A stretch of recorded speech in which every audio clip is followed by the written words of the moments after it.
আসসালামু আলাইকুম রহমতুল্লাহ। বিসমিল্লাহ, আলহামদুলিল্লাহ, আসসালাতু সালামু আলা রাসূলিল্লাহ। ধন্যবাদ আমাকে আজকের এই আলোচনায় আমন্ত্রণ জানানোর জন্য। এবং যে টপিকসটা আপনি ইন্ট্রোডিউস করলেন এটা খুবই গুরুত্বপূর্ণ একটা টপিকস। আমরা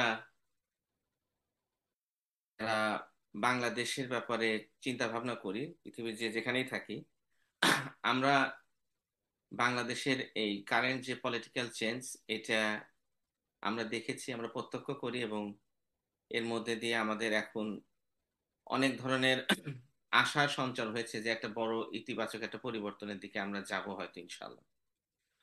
তো পুরো বিষয়টা একটু আমাদেরকে সিরিয়াসলি দেখতে হবে। দেখেন, বাংলাদেশ একটা সম্ভাবনাময় দেশ, অপার সম্ভাবনার দেশ। আমরা সেই ছোটবেলা থেকে এটা শুনে আসছি। তার কারণ হচ্ছে যে বাংলাদেশে আল্লাহ সুবহানাহু ওয়া তাআলা অনেক নিয়ামত দিয়েছেন আমাদেরকে। যেমন আমাদের এই যে হিউজ পপুলেশন, আমাদের যে উর্বর ভূমি, এবং আমাদের যে খনিজ সম্পদ, যেটা আমাদের অফশোরে রয়েছে এবং অনশোরে রয়েছে, গভীর সমুদ্রেও রয়েছে, এবং আমাদের স্ট্র্যাটেজিক লোকেশন, এই সমস্ত সম্পদ এবং নিয়ামত এগুলোকে যদি প্রপারলি ইউটিলাইজ করা যায়, তাহলে আমরা জানি যে বাংলাদেশ একটা সমৃদ্ধ, উন্নত, শক্তিশালী একটি রাষ্ট্রে পরিণত হতে পারে। কিন্তু আনফরচুনেটলি, যেমনটি আপনি বললেন, যে আমরা বারবার ব্যর্থ হচ্ছি। কেন এই ব্যর্থতা? এবং এই ব্যর্থতা কিন্তু মানে সমাজের প্রতিটা ক্ষেত্রে। আমি যদি খুব সংক্ষেপে দুই একটা দিক তুলে ধরি, যেমন দেখেন, অর্থনৈতিক ক্ষেত্রে আমরা এখনো পৃথিবীর দরিদ্রতম দেশগুলোর একটি। এবং আমাদের কষ্ট লাগে যখন আমরা দেখি যে একজন দরিদ্র বিধবা মহিলা জরিমন 3 ঘন্টার বেশি সময় ধরে রৌদ্রের মধ্যে দাঁড়িয়ে থেকে টিসিবির থেকে স্বল্প মূল্যের চাল এবং পেঁয়াজ কিনতে না পেরে সে যখন কান্নায় ভেঙে পড়ে, এটা কিন্তু আমাদেরকে কষ্ট দেয়। তখন আমরা বুঝি দেশটার কি বেহাল দশা আমরা করেছি। আমরা আমাদের জনশক্তিকে কিন্তু মানে স্কিলফুল জনশক্তিতে রূপান্তরিত করতে পারিনি। বাংলাদেশের এই বিশাল জনগোষ্ঠী, আপনি দেখবেন যে পৃথিবী জুড়ে আমরা কি করছি। আমরা একদম লো লেভেলের কাজগুলো করতে হচ্ছে মিডিল ইস্টে বা আরো অন্যান্য জায়গায়। মানুষজন লেবারি করছে, ক্লিনিং এর কাজ করছে, অথবা আমরা কাজের বুয়া সাপ্লাই দিচ্ছি। তা আমরা কোনো এই এই জনগণকে আমরা জনশক্তিতে রূপান্তরিত করতে পারিনি। আপনি দেখবেন পৃথিবীর বিভিন্ন জায়গায় আপনি চলাফেরা করার সময়, আপনারা যারা বাইরে রয়েছেন, এয়ারপোর্টে গেলে দেখা যায় কিছু মানুষ দিকভ্রান্তর মতো ঘোরাফেরা করছে। কিভাবে একটা ফর্ম ফিল আপ করতে হয় জানে না, কিভাবে একটা ফ্লাইটের ইনফরমেশনটা নিবে, কোন গেটে যাবে, কিছু যেন বুঝতে পারছে না। খোঁজ নিয়ে দেখবেন যে এটা বাংলাদেশ। অর্থাৎ আমরা এতটা পিছিয়ে পড়া একটা নেশনে পরিণত হয়েছি। সামাজিক ভাবে বাংলাদেশের অবস্থা দিনে দিনে এত এত খারাপ হচ্ছে যে তরুণ সমাজরা এখন দেখা যায় 25 to 30% ইয়াং জেনারেশন ইয়াবা আসক্ত। আর অথবা ভারতীয় culture, soft porn, porn video, এগুলো তারা আসক্ত। আগে একটা নির্দিষ্ট এলাকা থাকতো যে এগুলোতে, এই এরিয়াগুলো আমরা জানতাম যে পতিতালয়। এখন ইমো, হোয়াটসঅ্যাপ এগুলো ব্যবহার করার মধ্যে দিয়ে শহরের যেগুলো নামি দামি ফ্ল্যাট গুলোতে এখন এই পতিতাবৃত্তি চলছে। শিক্ষার ক্ষেত্রে বেহাল দশা। আপনি জানেন যে আমাদের দেশের যে ইউনিভার্সিটি গুলো পৃথিবীর টপ র্যাঙ্কিং এ আসতে পারে না, মানে টপ হান্ড্রেডস এর মধ্যে আসতে পারে না। অথচ আমাদের এই মানুষগুলো কিন্তু দেশের বাইরে গিয়ে যখন যায় তখন তারা অনেক ক্ষেত্রে কৃতিত্বের স্বাক্ষর রাখে। তো বিচারের ক্ষেত্রে আমরা যদি বলি, বিচার ব্যবস্থায় আমরা মামলার স্তূপ জমে আছে কোর্টগুলোতে, এবং এত এত মামলা প্রতিনিয়ত ফাইল হচ্ছে, আর এর বিচার কখন হবে এটা কেউ জানে না। বিচার বিচারকরাও জানে না, এই আইন বিভাগে যারা রয়েছে তারাও জানে না।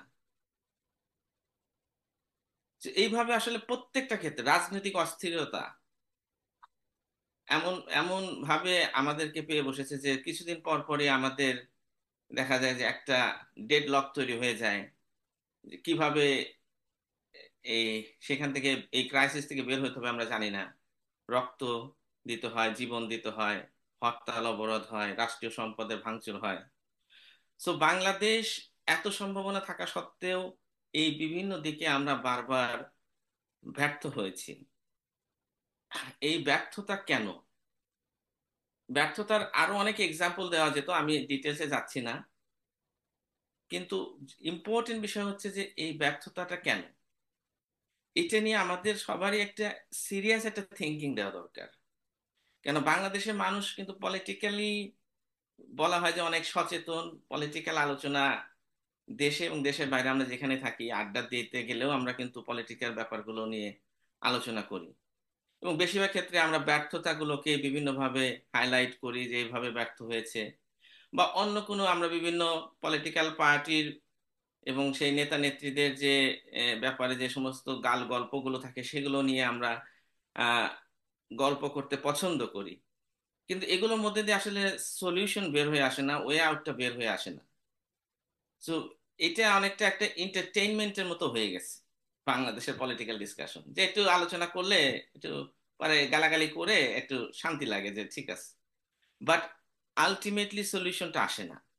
এই কারণে যারা আমরা বাংলাদেশ নিয়ে সিনসিয়ারলি সিরিয়াসলি চিন্তা করি, তারা যদি একটু একটু গভীরভাবে চিন্তা করি যে এই যে সমস্যাগুলো, এই সমস্যাগুলো সমাধানটা কি, বা ওয়ে আউটটা কি, এটা চিন্তা করতে গেলে আমাদেরকে আগে এই সমস্যাটার উৎসটা খুঁজে বের করতে হবে যে কিভাবে এটা তৈরি হলো।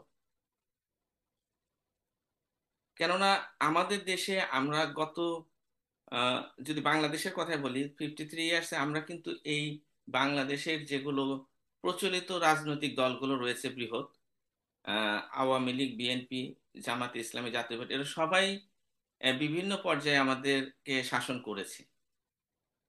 তো কিন্তু এই ব্যর্থতার বলয় থেকে আমরা বের হয়ে আসতে পারিনি। এবং এর আগে পাকিস্তান আমলেও আমাদেরকে বিভিন্ন আহ, আহ, রাজনৈতিক দল তারা শাসন করেছে, সেনা শাসনরা শাসন করেছে। তো আমি মনে করি আজকে আমাদের যে ব্যর্থতা, এর দায়ভার সকলের উপরে। কারণ অনেক ক্ষেত্রে এখন বলা হয় শুধুমাত্র শেখ হাসিনার 16 বছরের শাসনের কথা, কিন্তু এই ব্যর্থতা তো এই 16 বছরে শুধু হয়নি, এটা একটা ধারাবাহিক ব্যর্থতা। তো এটা যেভাবে ভাই বলছিলেন, আব্দুল্লাহ ভাই, যে সেই উপনিবেশিক শাসন আমলে আমাদের উপরে যে শোষণটা হয়েছে সেই শোষণটাই কন্টিনিউ হচ্ছে। তো এখানে ব্যক্তির পরিবর্তন হয়েছে, দলের পরিবর্তন হয়েছে, কিন্তু আমাদের ভাগ্যের পরিবর্তনটা হয়নি। সুতরাং এইগুলো যদি আমরা অ্যানালাইসিস করি, বিচার বিশ্লেষণ করি, তাহলে আমরা দেখব যে পুরো শাসন ব্যবস্থা যেটা রয়েছে আমাদের, এইটার মধ্যেই রয়েছে এই গলতটা, এটার মধ্যে এই সমস্যাটা নিহিত রয়েছে। তো শাসন ব্যবস্থাটা একটা ব্যাপক পরিবর্তন ছাড়া আহ, আসলে আমরা এখান থেকে বের হয়ে আসতে পারবো না। আই থিঙ্ক এটা এখন অনেকেই উপলব্ধি করছে, কিন্তু শাসন ব্যবস্থাটার পরিবর্তনটা কিরকম হবে সেই আলোচনাটা আহ, এখন সবচেয়ে গুরুত্বপূর্ণ। বলা হচ্ছে যে সংস্কার, শাসন ব্যবস্থার আমরা একটা সংস্কার করব কিনা, নাকি একটা ব্যাপক মানে পুরোপুরি একটা চেঞ্জ করব। পুরোপুরি চেঞ্জের ব্যাপারটা হয়তো অনেকেই এতদূর পর্যন্ত চিন্তা করতে পারে না, অথবা অল্টারনেটিভ কি হতে পারে এই ভিশনটা আমাদের চোখের সামনে ক্লিয়ার না থাকার কারণেও অনেকে হয়তো ভাবছে যে এটাকে কিভাবে সংস্কার করা যায়। কিন্তু আমরা যদি একটু চিন্তা করি, যে দেখেন একটা ধরেন আমরা একটা পুরো শাসন ব্যবস্থা বা রাষ্ট্রীয় কাঠামোটাকে যদি আমরা একটা গাড়ির সাথে তুলনা করি, যে একটা গাড়ি বারবার অ্যাক্সিডেন্ট করে, তো এবং ড্রাইভার চেঞ্জ করলেও অ্যাক্সিডেন্ট করে, তাহলে আমরা তখন অবশ্যই আমাদেরকে চিন্তা করতে হবে যে something wrong with this car. So এই কারের নিশ্চয়ই একটা কাঠামোগত নিশ্চয়ই কোনো একটা সমস্যা রয়েছে, আদারওয়াইজ যে ড্রাইভারই এটাকে চালাচ্ছে সেই কেন অ্যাক্সিডেন্ট করছে? হয়তো শেখ হাসিনা ক্যাজুয়ালিটিটা বেশি হয়েছে, কিন্তু আগের যারা ছিলেন এই যে প্রচলিত আমাদের পলিটিক্যাল পার্টিগুলো, এই ব্যর্থতার দায় কিন্তু সকলেরই, কেন সবাই কিন্তু এর আগেও মানে একইভাবে আমাদেরকে ব্যর্থ করেছেন। এবং আমরা যে সমস্যাগুলোর কথা বললাম, এগুলো কিন্তু হুট করে শুধুমাত্র গত 16 বছরে হয়নি, এটা অলওয়েজ ছিল। তো এখন এই যে বর্তমান শাসন ব্যবস্থার যেটা রয়েছে, যেটাকে পরিবর্তন করার কথা আমরা বলছি বা সংস্কার করার কথা বলছি, এইটার ধরন, এটার প্রকৃতিটা নিয়ে আমি একটু আলোচনা করি। এটা বেসিকলি উপনিবেশিক যে শাসন ব্যবস্থাটা, অর্থাৎ পশ্চিমারা আমাদের উপরে রেখে গেছে যে শাসন ব্যবস্থাটা, সেটাই কিন্তু ধারাবাহিকভাবে চলছে। আর এটা তারা রেখে গেছে, এটা একটা সেকুলার শাসন ব্যবস্থা। আহ, তো সেকুলারিজম যেটা যেটা আসলে একটা পশ্চিমা মতবাদ, তো সেইটা আমাদের দেশের উপরে তারা চাপিয়ে দিয়ে গেছে। তো সেকুলারিজম আসলে একটা বিশাল একটা থিওরি, এটা একটা জীবন ব্যবস্থা। সো এটাকে তারা আমাদের এই অঞ্চলে প্রতিস্থাপন করার চেষ্টা করেছে। তো এই জীবন ব্যবস্থাটা আসলে ধরেন আমি আমার মতো করে যদি আমি একটু বিশ্লেষণ করি, এটা তিনটা স্তর রয়েছে। একটা হচ্ছে এটার একটা দর্শন রয়েছে, এটার একটা শাসন রয়েছে, এবং এটা একটা সংস্কৃতি রয়েছে।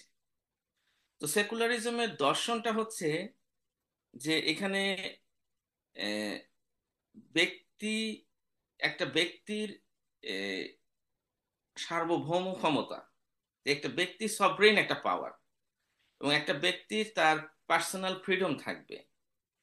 এবং সেই সেকুলারিজমের দর্শনের আরেকটা মূল কথা হচ্ছে যে আমি এখন, এটাই আমার জন্য সবচেয়ে ইম্পর্টেন্ট। অর্থাৎ আমার ফিউচার নিয়ে আমার চিন্তা করার দরকার নাই, আমি আমার প্লেজার, আমার বর্তমান সময়টাকে আমি কিভাবে এনজয় করতে পারি, এটাই হচ্ছে একটা এর দর্শনের একটা মূল কথা। যে সেন্টারে রয়েছে ইউ, মানে me, I, me and myself, যেটা তারা বলে। সো এবং এটা আমি এখনকার সময়টাকে আমি এনজয় করব। সো ইন ফিউচারে আমি মারা যাওয়ার পরে বা ফিউচারে সেটা কি হবে, সেটা নিয়ে আমি টেনশন করে বর্তমানকে নষ্ট করতে চাই না।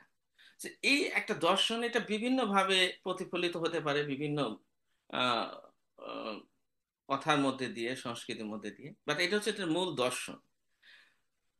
So, আর যদি বলি শাসন, শাসনটা হচ্ছে সেকুলারিজমের, যেহেতু ব্যক্তি বলতেছে যে সে একটা সার্বভৌম ক্ষমতার অধিকারী, তো প্রত্যেকটা ব্যক্তি তার, সে শাসিত হবে তার ইচ্ছে মতো।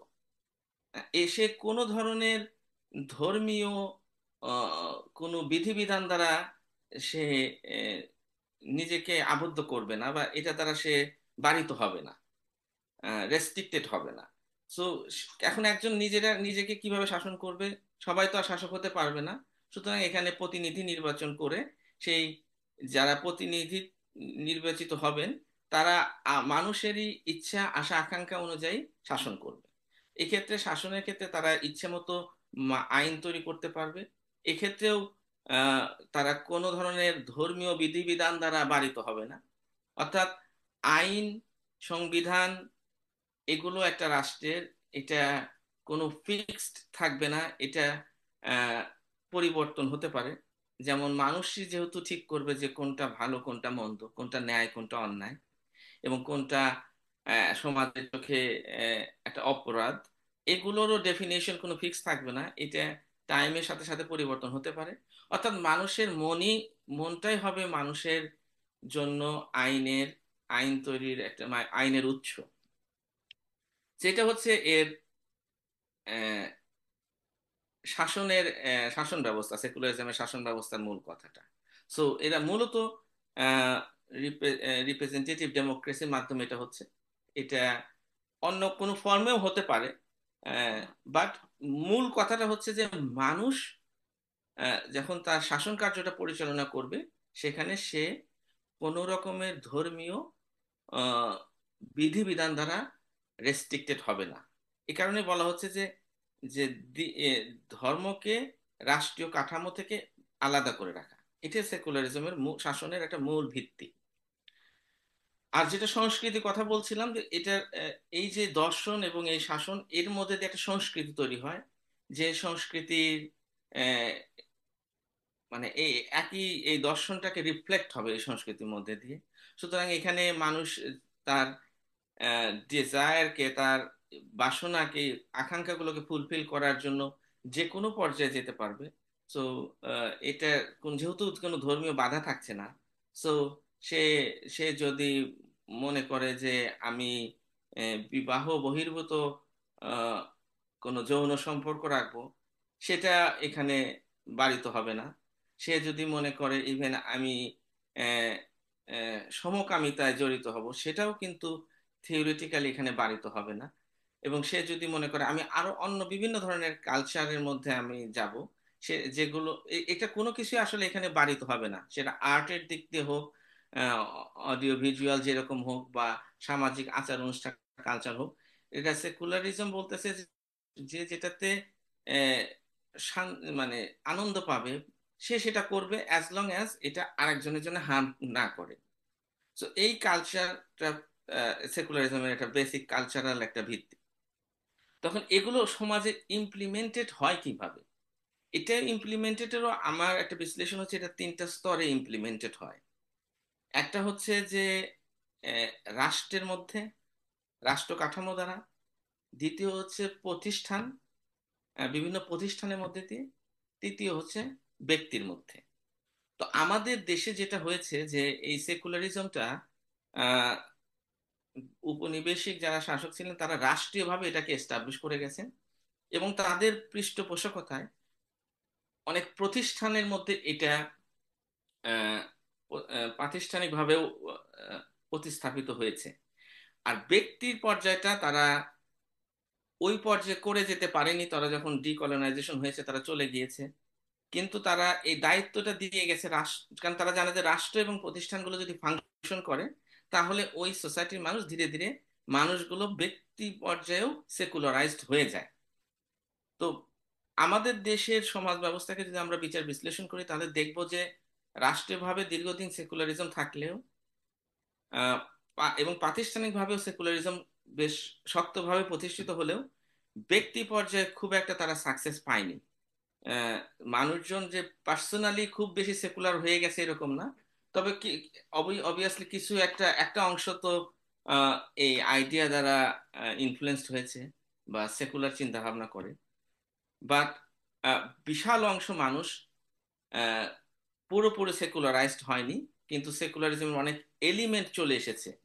এবং এটা আমাদের সোসাইটিতে হয়নি, কিন্তু পৃথিবীর আরো বিভিন্ন জায়গায় কিন্তু হয়েছে যে রাষ্ট্রীয়ভাবে সেকুলারিজম থাকার কারণে, সেকুলার প্রতিষ্ঠানগুলো ফাংশন করার কারণে মানুষগুলো সেকুলার হয়ে গেছে। ইভেন মুসলিমরাও অনেক সময় তাদের মুসলামিক আইডেন্টিটিটাও অনেক ভুলে গেছে।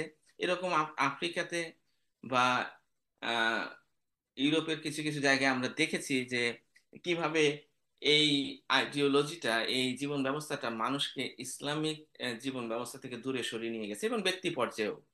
তো আমরা তিন এশিয়া বা আফ্রিকার আরো কিছু জায়গার দিকে তাকালে আমরা দেখবো সেরকমটা হয়ে গেছে, আনফরচুনেটলি। তো আমাদের দেশে এটা পুরোপুরি হয়নি, এটাও একটা আল্লাহর রহমত। এখন এই যে রাষ্ট্রীয় পর্যায়ে যে সেকুলারিজমটা এস্টাবলিশড হয়ে রয়েছে দীর্ঘদিন হলো, এবং এর বিভিন্ন প্রতিষ্ঠান, যেমন ধরেন আমাদের শিক্ষা প্রতিষ্ঠানগুলো, গবেষণা ধর্মী কিছু প্রতিষ্ঠান, আমাদের মিডিয়া, এরকম বিভিন্ন প্রতিষ্ঠানের মধ্যে দিয়ে কিন্তু সেকুলার আইডিয়াগুলো প্রতিনিয়ত একটা কালচারিংটা হচ্ছে। তো কেন এখনো পর্যন্ত মানুষ পুরোপুরি সেকুলারাইজড হয়তো হয়ে যায়নি, তার একটা বড় কারণ হচ্ছে যে আমাদের দেশে কিছু ইসলামিক প্রতিষ্ঠান রয়েছে, ইসলামিক মাদ্রাসা রয়েছে, আমাদের মসজিদগুলো রয়েছে, ইসলামিক ফাউন্ডেশন সহ আরো বিভিন্ন ইসলামিক প্রতিষ্ঠানগুলো থাকার কারণে ইসলামিক যে কিছু কালচার আমাদের, সেগুলো, সামাজিক ভিত্তিগুলো এখনো আল্লাহর রহমতে আহ, এগুলো মানে ওইভাবে করাপ্টেড হয়ে যায়নি। কিন্তু যে জায়গাটা চিন্তার ক্ষেত্রে যে করাপশনটা দেখা দিয়েছে সেটা হচ্ছে যে অনেক ক্ষেত্রে আমরা আহ, মানে নিজের অজান্তেই আমরা বুঝতে পারি না যে আমরা একটা সেকুলার আইডিয়াকে ক্যারি করি। যেমন একটা মানুষ দেখা যাচ্ছে যে সে ইসলামিক লেবাস পড়েন, ইসলাম অনুযায়ী সে ইবাদত বন্দেগী গুলো করেন, নামাজ রোজা করেন, হজও করেন, কিন্তু শাসন ব্যবস্থার ক্ষেত্রে বা সমাজে তার যে লেনদেনের ক্ষেত্রে, এগুলো ক্ষেত্রে সে দেখা যাচ্ছে যে ইসলামী বিধিবিধান অনুযায়ী যে করতে হবে এই জিনিসটাকে সে খুব বেশি জরুরি মনে করছে না। তো এটা কিন্তু এই সেকুলার আইডিয়াটার একটা ইনফ্লুয়েন্স। সো নিজের অজান্তেই অনেক ক্ষেত্রে আমাদের দেশের মানুষও দেখা যায় এই সেকুলার চিন্তা ভাবনা ক্যারি করছে।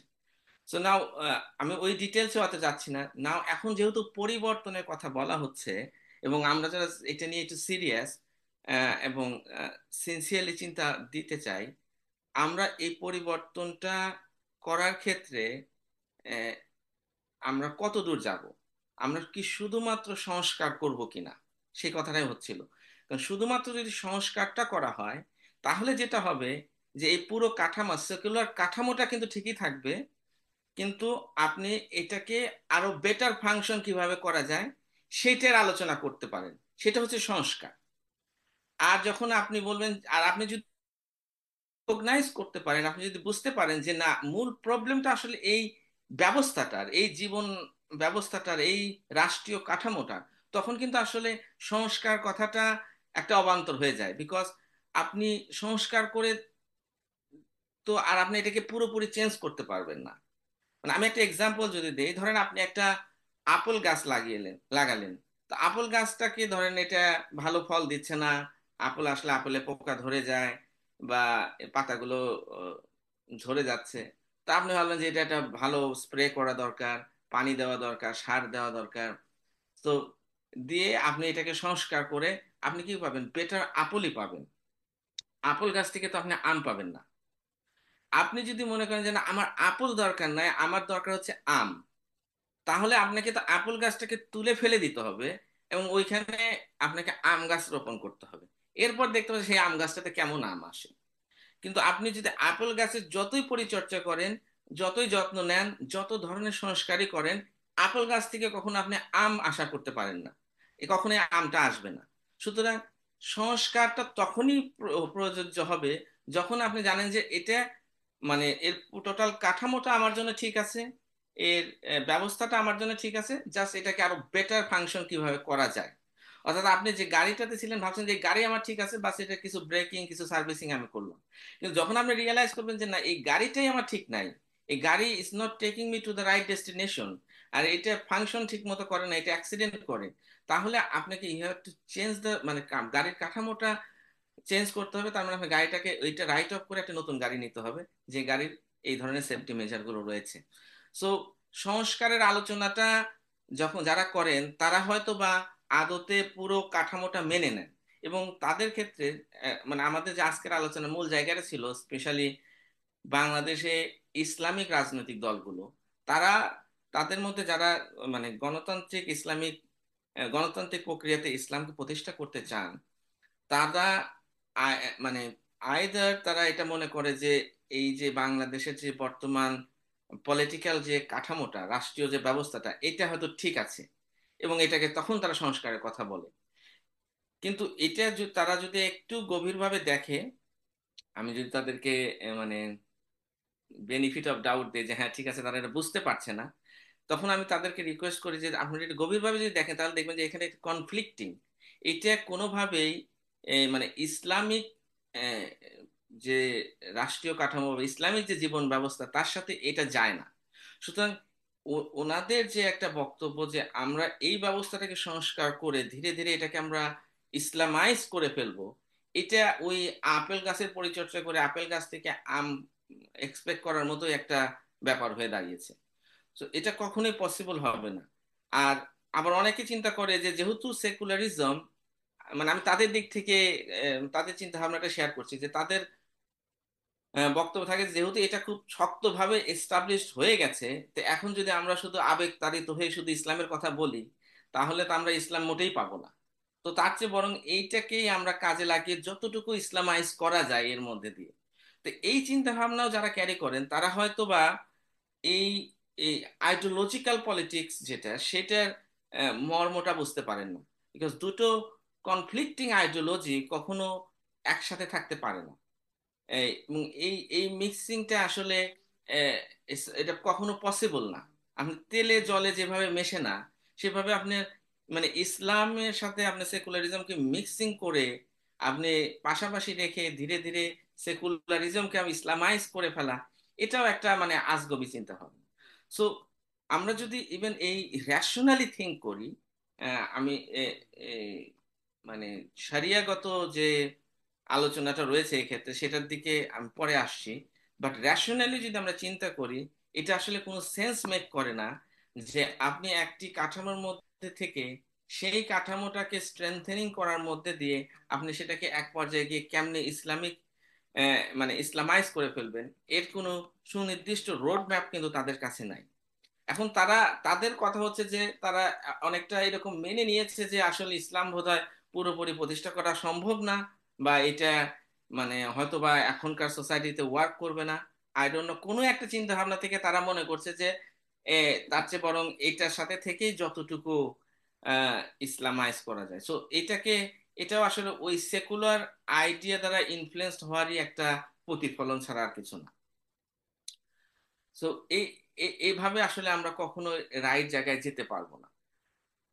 আর ইসলাম এস্টাবলিশ করার জন্য আহ, আমাকে সেকুলার সিস্টেমের মধ্যে পার্টিসিপেট করতে হবে, এই যে একটা আইডিয়া, এই আইডিয়ার আসলে শরিয়াগত কোনো ভিত্তি কিন্তু তারা আনতে পারেনি।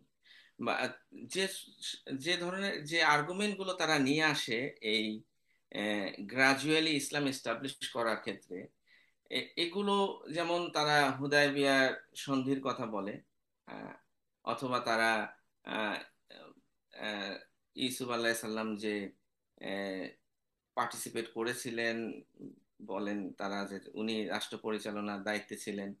তো এইখান থেকে তারা একটা রেফারেন্স নিয়ে আসে। তো এই আর্গুমেন্ট গুলো, অথবা অনেক সময় আর্গুমেন্ট নিয়ে আসা হয় যে কোরআনের বিভিন্ন হুকুমগুলো পর্যায়ক্রমে ধীরে ধীরে নাজিল হয়েছে, সুতরাং ইসলাম এস্টাবলিশটা হয়তো ধীরে ধীরে হবে। তো এগুলো আসলে আমি হয়তো কিউএনএ তে এগুলো আরো ডিল করব। তো এগুলো কোনোটাই আসলে আহ, মানে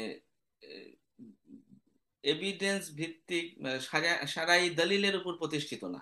এগুলো কিন্তু একটা মন গড়া একটা আর্গুমেন্ট, এবং সেই আর্গুমেন্ট গুলো ইভেন রেলেভেন্ট না। আহ, যেমন ইউসুফ আল্লাহ সাল্লাম পার্টিসিপেট করেছিলেন, তো ইউসুফ আল্লাহ সাল্লামের শরিয়া আর রাসূল সাল্লাল্লাহু সাল্লামের শরিয়া তো সেম না। সো ইভেন উনি পার্টিসিপেট কোন ক্যাপাসিটিতে করেছিলেন সে আলোচনা তো যেতেই হয় না।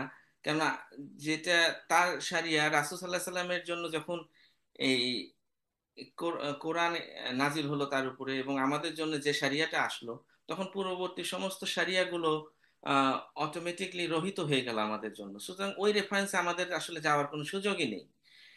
হুদায়বিয়া সন্ধি নিয়ে যে কথাটা বলা হয়, এটা রাসূল সাল্লাল্লাহু আলাইহি সাল্লাম নিজে যেটা করেছেন, সেটাকে কোনোভাবেই মানে কম্প্রোমাইজ কথাটা বলা যায় না। বিকজ কারণ যিনি রাসূল সাল্লাল্লাহু আলাইহি সাল্লাম নিজেই তো স্ট্যান্ডার্ড সেট করছেন, এবং আমরা জানি যে এইটা একটা ডিফারেন্ট কনটেক্সট, এবং সেই কনটেক্সটে কিভাবে হুদায়বিয়া সন্ধি প্রকান্তরে আসলে মুসলিমদেরকে, মদিনার মুসলিমদেরকে বেনিফিটেড করেছে সেটা আমরা দেখেছি। সো ওইখান এই এই আর্গুমেন্ট আসলে এর সাথে কোনোভাবে রিলেভেন্ট না। কোরআন নাজিল হয়েছে ধীরে ধীরে, বিভিন্ন আহ, হুকুমগুলো যেমন আহ, মদকে নিষিদ্ধ করা হয়েছে পর্যায়ক্রমে। এই আর্গুমেন্ট গুলো একদমই ইররেলেভেন্ট আর্গুমেন্ট। কেননা পরবর্তীতে যারা ইসলাম মানে এগুলো তো কোরআন নাজিল হয়েছে কি সেই আলোচনা ক্ষেত্রে রিলেভেন্ট, রাষ্ট্রে ইসলাম কিভাবে প্রতিষ্ঠিত হবে তার সাথে কিন্তু এটা সম্পর্ক নাই। কারণ ইসলাম রাষ্ট্রীয় পর্যায়ে বা ইসলাম এজ এ জীবন ব্যবস্থা হিসাবে সোসাইটিতে কিভাবে এস্টাবলিশ করতে হয় তার আলোচনাটা ডিফারেন্ট। তার আলোচনাটা সিরার মধ্যে রয়েছে, সেখান থেকে আসতে হবে। সুতরাং এই এবং আমরা দেখি নাই যে পরবর্তীতে যারা ইসলাম গ্রহণ করেছেন তাদেরকে কখনো সময় দেওয়া হয়েছে যে আপনি ঠিক আছে এত বছর পর্যন্ত মদ পান করতে পারবেন, আর এত বছর পর্যন্ত পরে গিয়ে আপনি নামাজ পড়া শুরু করবেন। এরকম কোনো আলোচনা কিন্তু আসেনি। তো যখন থেকে আসলে মানে ইমানদারদেরকে হুকুম করা হয়েছে যে তুমি পুরোপুরি ভাবে ইসলামের মধ্যে দাখিল হয়ে যাও, সূরা বাকারাতে আল্লাহ সুবহানাহু ওয়া তাআলা বলেছেন। সুতরাং এখানে এই সুযোগ নাই যে আপনি কিছু অংশ ইসলাম আর কিছু অংশ অন্য কিছু রেখে সেই অনুযায়ী আপনি আলোচনা, সরি সেই অনুযায়ী রাষ্ট্র পরিচালনা করবেন।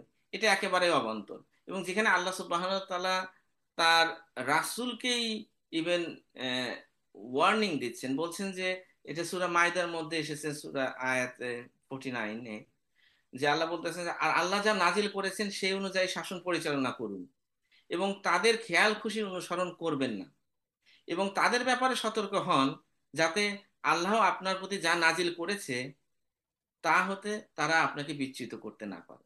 সুতরাং ইসলামের বক্তব্যটা খুবই পরিষ্কার। এক্ষেত্রে মানুষের নিজস্ব খেয়াল খুশি এবং নিজের চিন্তা ভাবনাকে এখানে ইনপুট করার সুযোগটা নেই। এই জায়গাটা এসেছে আল্লাহ সুবহানাহু ওয়া তাআলার পক্ষ থেকে, এটা নাজিল হয়েছে। আমরা এটাকে বেস্ট পসিবল ওয়েতে কিভাবে এটা আমরা প্রেজেন্ট করতে পারবো, কিভাবে এটা ইমপ্লিমেন্ট করতে পারবো, এই জায়গাটাতে আমাদের ক্রিয়েটিভিটি থাকতে পারে, এই জায়গাতে আমাদের স্টাইল, আমাদের মিনস, আমাদের মানে বিভিন্ন ধরনের ক্রিয়েটিভিটি আমরা দেখাতে পারবো। বাট দ্য হুকুম, দ্য আইডিয়া বা শাসন পরিচালনা করার জন্য যে মৌলিক নিয়ম নীতিগুলো, এগুলো আল্লাহ সুবহানাহু ওয়া তাআলার পক্ষ থেকে এসেছে এবং সেটাকে পুরোপুরিভাবে এস্টাবলিশ করতে হবে। এই ক্ষেত্রে কোনো কম্প্রোমাইজ করা বা কারোর সাথে একটা মিক্সিং করে পাশাপাশি কোএক্সিস্ট করার কোনো সুযোগ আসলে নাই। এবং এটা কোনো আইডিওলজিক্যাল পলিটিক্স এর ক্ষেত্রে এটা হয় না। সুতরাং তাদের যে প্র্যাগমেটিক বা তাদের ভাষায় যে আমরা একটা প্র্যাকটিক্যাল অ্যাপ্রোচের দিকে যাই, কারণ অনেক সময় তারা মনে করে যে পুরোপুরি ইসলামের কথাটা বলাটা এটা খুব আবেগী কথা, এটা খুবই মানে এটা আপনি বললে বরং আপনাকে পুরোপুরি ধ্বংস করে দেবে। সো এই একটা ডিফিটেড চিন্তা ভাবনা থেকে আমাদের দেশের আহ, ইসলামিক দলগুলো, বিশেষত যারা গণতান্ত্রিক ফ্রেমের মধ্যে যারা পলিটিক্স গুলো করেন, তারা আহ, ভাবেন যে হয়তো গণতান্ত্রিক ব্যবস্থার মধ্যে সংস্কার করে তারা আনবেন। বাট এটা কিভাবে এটা সম্ভব হবে তার কোনো সুনির্দিষ্ট বক্তব্য নাই। ইনফ্যাক্ট আমরা যদি চিন্তা করি বাংলাদেশের যে পলিটিক্যাল ধারাগুলো রয়েছে, এই গণতান্ত্রিক ব্যবস্থার মধ্যে যতগুলো ধারা রয়েছে সেটা আপনার এই উদারপন্থী বা কট্টরপন্থী, ডানপন্থী, বামপন্থী যাই বলেন, এই সমস্ত গুলোর যে মানে রাষ্ট্র পরিচালনা ক্ষেত্রে যে পলিসি বা তাদের যে সলিউশন, এইটা কিন্তু আর কোনো পার্থক্য নাই। মানে আওয়ামী লীগের সাথে আপনি বিএনপি বা জামাতে ইসলামের যে রাষ্ট্র পরিচালনার যে পলিসিগুলো, এটার কিন্তু কোনো পার্থক্য নাই। তারা শুধু একটা জায়গায় বলছে যে এখানে সৎ মানুষ আসবে। যে আওয়ামী লীগের মধ্যে এরা ছিল সব করাপ্ট মানুষ, এরা দুর্নীতিবাজ ছিল, আর আমরা সৎ মানুষের শাসন নিয়ে আসতে চাই। কিন্তু ইন টার্মস অফ মানে আমরা রাষ্ট্রটা পরিচালনা করার কথা কিন্তু একইভাবে আসতেছে, যে আমরা আইএমএফ ওয়ার্ল্ড ব্যাংক থেকে লোন নিব, আমরা এই বিভিন্ন বিদেশি দাতা সংস্থা তারা আমাদের বিভিন্ন পলিসির কথা বলবে, আমাদের মুদ্রানীতি এই থাকবে, আমাদের মানে আমাদের যেটা ফিসকাল পলিসি, মনিটারি পলিসি, এইগুলোর ক্ষেত্রে কিন্তু তারা কিন্তু ডিফারেন্ট কোনো কিছু আমাদের সামনে তুলে ধরছে না। আমি বেশি সৎ মানুষ, আমি দুর্নীতি করব না, সুতরাং আমি এখানে গেলে আমি আওয়ামী লীগ যেরকম ভাবে একটা মানে দুর্দশা বয়ে আনছিল আমি সেটা করব না। কিন্তু এটার কোনো গ্যারান্টি আমরা কেমনে পাবো? কেননা এই জামাত বিএনপি এরা যখন শাসন করেছে তখনও বাংলাদেশ দুর্নীতিতে চ্যাম্পিয়ন ছিল। এরা যখন শাসন করেছে তখনও সোসাইটিতে এক টিকিটে দুই মুভি দেখার মতো অশ্লীল মুভিগুলো বাংলাদেশে চলেছে। সো মানে আমি আর ডিটেলসে গেলাম না। সো একই ধারাবাহিকতা, শুধুমাত্র আপনি যদি বলেন যে আমরা সৎ মানুষ, এই কথারই ভিত্তিটা কি? কারণ আওয়ামী লীগ যারা করে এরা তো ডিফারেন্ট কোনো মানুষ না, এরা এই সোসাইটির মানুষ। এবং ওই আওয়ামী লীগ যারা করে তারা কালকে যদি বিএনপিতে জয়েন করতে চায়, বিএনপি তাদেরকে ওয়েলকাম করবে। অ্যান্ড ইনফ্যাক্ট যদি আগামীতে জামাত বিএনপি বা যেই ক্ষমতায় আসুক, যে সমস্ত লোকগুলো আওয়ামী লীগের আমলের সুবিধা নিত বিভিন্নভাবে ব্যবসার ক্ষেত্রে বা বিভিন্ন প্রতিষ্ঠানে, এই মানুষগুলো রাতারাতি তাদের মানে ভোল্ট পাল্টিয়ে তারা কিন্তু এই দলগুলো থেকে সুবিধা নিবে, এবং সেই নেওয়ার সুযোগটা তাদের রয়েছে। সুতরাং আওয়ামী লীগ তো আসলে আলাদা কোনো প্রজাতি না। আমরা যে বলি যে মানে এখন তো কোনো কিছু হলেই শুধু আওয়ামী জুজুর ভয় দেখানো হয়। যেভাবে আওয়ামী লীগ যখন শাসন করেছে তখন তারা এই রাজাকার, পাকিস্তানের প্রেতাত্মা, বিভিন্ন কথাবার্তা বলতো, যারা মানে ওইটা তাদের জন্য একটা জায়গা ছিল, যেটা দেখে তারা তাদের সমস্ত কার্যক্রমকে জাস্টিফাই করতে চাইতো। এখন আবার যারা আসবে তারা হয়তো একই রকম ভাবে তাদেরকে সমালোচনা করলে বলবে যে এটা আওয়ামী লীগ, এটা আওয়ামী লীগের প্রেতাত্মা, আওয়ামী লীগ এখন এই আনসার হয়ে ফিরে আসছে, আওয়ামী লীগ এখন রিকশাওয়ালা হয়ে ফিরে আসছে। মানে তাদের সমালোচনা করলে মানুষ আওয়ামী লীগ হয়ে যাবে। বাট আপনি আওয়ামী লীগ কারা? এটা তো এই দেশেরই মানুষ, তাদের গায়ে কোনো ডিফারেন্ট রক্ত নাই। উম তো এই এই এটা সেটা চিন্তা চেতনা একটা ফ্রেমওয়ার্কের মধ্যে দিয়ে এই এই স্বৈর শাসকটা তৈরি হয়। তো আপনি যদি টোটাল ফ্রেমওয়ার্কটা সেম থাকে, তাহলে আপনার এই এই স্বৈর শাসক আবারও তৈরি হবে, এতে তো কোনো সন্দেহ নাই। আর এখানে বড় ফ্যাক্টর হচ্ছে যে আমরা যখন এই সেকুলার আইডিয়াটা, সেকুলার সরি কাঠামোটা আমরা বজায় রাখবো, তখন আমাদের পলিটিক্সের মধ্যে বিদেশি ইনফ্লুয়েন্সটা আসবে। এবং যে কারণেই শিখ শাসকরা তারা এই সিস্টেমটা রেখে গেছে, কারণ তারা জানে যে অ্যাজ লং অ্যাজ তাদের প্রিভিয়াস কলোনিগুলোতে এই শাসন ব্যবস্থাটা থাকবে, তারা সেটা লন্ডন ওয়াশিংটন থেকে তারা এই মাতব্বরিটা করতে পারবে। সো আমাদের উপরে এই মাতব্বরিটা লন্ডন ওয়াশিংটন দিল্লি থেকে চলতে থাকবে যদি আমাদের এই সিস্টেমটা থাকে। এবং সেই এবং যে শাসকই হোক, সে যত সৎ সিনসিয়ার শাসকই হোক, এই প্রেশার তাকে নিতেই হবে, এবং তাদের পলিসি তাদের প্রেসক্রিপশন অনুযায়ী কিন্তু রাষ্ট্র পরিচালনা করতে হবে। এবং ডিফারেন্ট কোনো রেজাল্ট আমরা আশা করতে পারি না এই একই অবস্থার মধ্যে যান। সুতরাং সংস্কার আসলে কোনো সমাধান নিয়ে আসবে না আনটিল আনলেস আমরা এই টোটাল কাঠামোর একটা বিশাল পরিবর্তন মানে মানে কমপ্লিট একটা পরিবর্তন আমরা না নিয়ে আসতে পারি। তো কমপ্লিট পরিবর্তনের জন্য আমাদের সামনে আসলে একটা ডিফারেন্ট পিকচার থাকাটাও জরুরি। তা আমরা হয়তো বা অনেকেই যেমন ইসলামের কথা বলি, কিন্তু ইসলামিক পলিটিক্যাল যে ফ্রেমওয়ার্কটা বা ইসলামিক রাষ্ট্র ব্যবস্থাটা, এটার কোনো রূপরেখা বা এটার চিত্রটা কেমন হতে পারে, এটা অনেকে আমাদের কাছে চোখের সামনে না থাকার কারণে হয়তো কিন্তু আমরা অল্টারনেটিভটা চিন্তা করতে পারি না। ছিলাম যে আমাদের কাছে অনেক সময় একটা অল্টারনেটিভ রাষ্ট্র কাঠামোটা কেমন হতে পারে, এই চিত্রটা আমাদের সামনে না থাকার কারণে আমরা অনেক সময় আসলে ওই ওই চিন্তাটা করতেও পারি না। তো এই কারণে আমি আসলে সবাইকে রিকোয়েস্ট করব, অনুরোধ করব যে ইসলামী রাষ্ট্র কাঠামোটার ব্যাপারে যেন আমরা স্টাডি করি, যেহেতু এটা আমাদের চোখের সামনে এখন নাই। কিন্তু এটা একটা প্রতিষ্ঠিত সত্য ছিল, দীর্ঘদিন ছিল। রাসূল সাল্লাল্লাহু আলাইহি সাল্লাম মদিনা রাষ্ট্র এস্টাবলিশ করার পর থেকে আহ, দীর্ঘ 1300 বছর পর্যন্ত এই খেলাফত ব্যবস্থাটা ছিল। তো খেলাফত ব্যবস্থাটার ব্যাপারে আমরা শুধু কিছু গল্প শুনি, কিছু মানে কাহিনী শুনি, কিন্তু আমরা এটাকে প্র্যাকটিক্যালি একটা রাষ্ট্র কিভাবে ফাংশন করেছে, তার প্রতিষ্ঠানগুলো কিরকম ভাবে ছিল, এই জিনিসগুলো হয়তো বা আমরা এতটা বিচার বিশ্লেষণ করি না।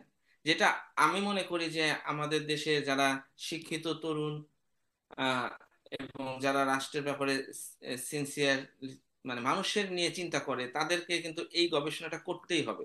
কেননা ইসলামিক রাষ্ট্র ব্যবস্থাটা এটা ডিফারেন্ট। আমি যে কাঠামোটা বর্তমান যে কাঠামোর মধ্যে দুর্নীতিগুলো হয়, যে কাঠামো আমাদেরকে ব্যর্থ করে, এই কাঠামোর বাইরে একটা আলাদা কাঠামো।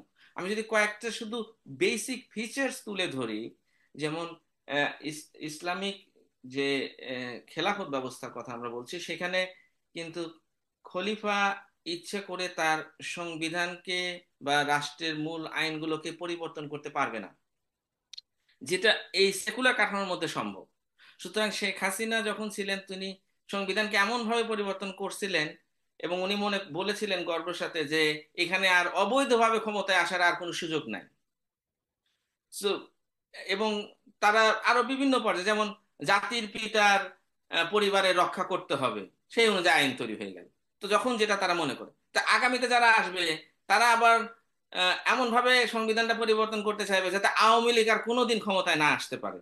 হ্যাঁ, বা তারা মনে করবে যে আওয়ামী লীগ এই ফেসিস্টদেরকে আর কোনোদিন আর ফেসিজম আসতে পারবে না, এরকম একটা ব্যবস্থা করে দেয়। কিন্তু রিয়ালিটি হচ্ছে যারাই যাবে তারা তাদের মতো করে আবার এটা পরিবর্তন করতে পারবে। যে সো এটা একটা বেসিক জায়গা যেখানে আসলে ইসলামিক ব্যবস্থাতে কোনো খলিফা এসে শরিয়াকে চেঞ্জ করতে পারবে না, শরিয়া ইজ ফিক্সড।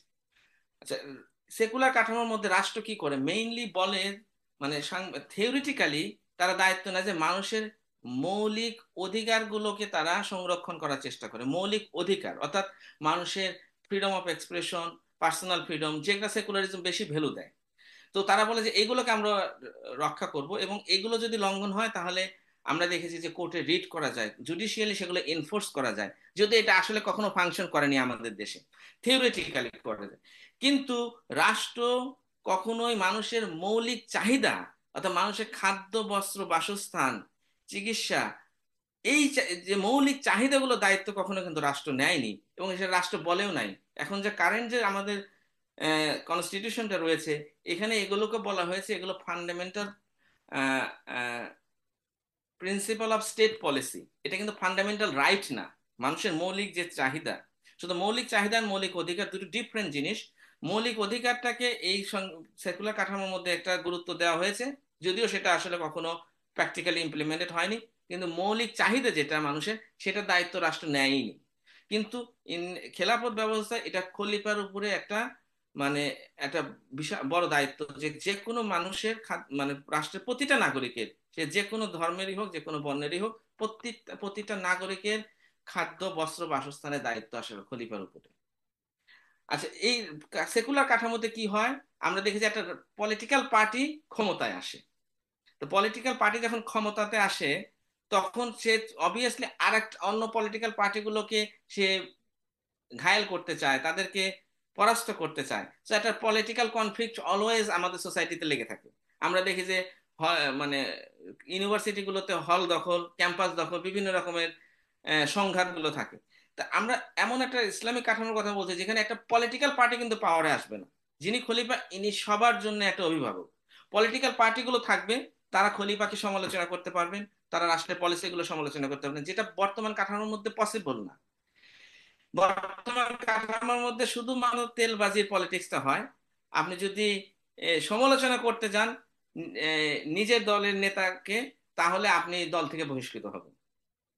সো এইরকম ভাবে আরো অনেকগুলো রয়েছে, যেমন খেলাফত ব্যবস্থার মধ্যে রাষ্ট্র সম্পদগুলোকে তিনটা ক্যাটাগরিতে ভাগ করা হয়েছে, যেটা এই এখনকার ব্যবস্থার মধ্যে নাই। তার একটা মেইন ক্যাটাগরি হচ্ছে গণমালিকানাধীন সম্পত্তি, অর্থাৎ যেটার মধ্যে দিয়ে মানুষের যে বিভিন্ন যেমন পানি, বিদ্যুৎ, বা সড়ক পরিবহন, এই যে চাহিদাগুলো, এগুলো যে দপ্তর থেকে আসবে, যে সম্পদগুলো থেকে আসবে, এগুলো গণমালিকানাধীন সম্পদ, এটা রাষ্ট্রের না। মানে খলিফা ইচ্ছা করলে সেগুলো থেকে কোনো প্রফিট মেক করতে পারছে না, সেগুলো যাবে মানুষের কল্যাণের জন্য। এইভাবে ধরেন মুদ্রা ব্যবস্থার ক্ষেত্রে খেলাফত ব্যবস্থা বলছে যে আপনি ইচ্ছা মতো এখনকার সিস্টেমে, সেকুলার সিস্টেমে ইচ্ছা মতো আপনি মানি প্রিন্ট করতে পারছেন, অথবা ব্যাংকগুলোকে ক্রেডিট এক্সপেনশনের মধ্যে সেকেন্ডারি মানি তারা সাপ্লাই করতে পারছে। এর ফলে কি হচ্ছে, দ্রব্যমূল্যের মূল্য বৃদ্ধি পাচ্ছে। তো খেলাফত ব্যবস্থা আমরা বলছি যে একটা আহ, স্বর্ণ রৌপ্য ভিত্তিক যে মুদ্রা ব্যবস্থা, এখানে ইচ্ছে করলেই তো আপনি কারেন্সি ছাপাতে পারছেন না যদি এটা ব্যাকআপটা না থাকে। সুতরাং এখানে ইনফ্লেশনের সুযোগটা থাকছে না সেই অর্থে। তো এরকম অনেক মৌলিক পার্থক্যগুলো রয়েছে, যেটা আসলে মানুষের জীবনের চেঞ্জটা নিয়ে আসবে।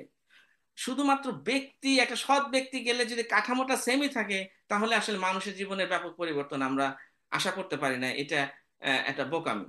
সো আমি আমার বক্তব্যটা শেষ করব এটা বলে যে আমি আশা করি এবং আমি দোয়া করি যে যারা সিনসিয়ারলি ইসলাম প্রতিষ্ঠা করতে চান, তারা এই বিষয়গুলো মাথায় রাখবেন, এবং আল্লাহর দিনকে রাসূল সাল্লাল্লাহু আলাইহি সাল্লামের দেখানো পদ্ধতি অনুযায়ী প্রতিষ্ঠা করার মধ্যে দিয়ে বাংলাদেশের মানুষের ভাগ্যের পরিবর্তন করবেন।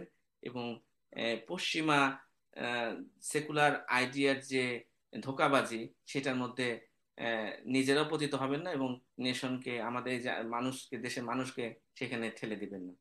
আল্লাহ আমাদের সবাইকে সঠিক ভাবে ইসলামকে বোঝা এবং পালন করার তৌফিক দান করেন। জাযাকাল্লাহ খাইর।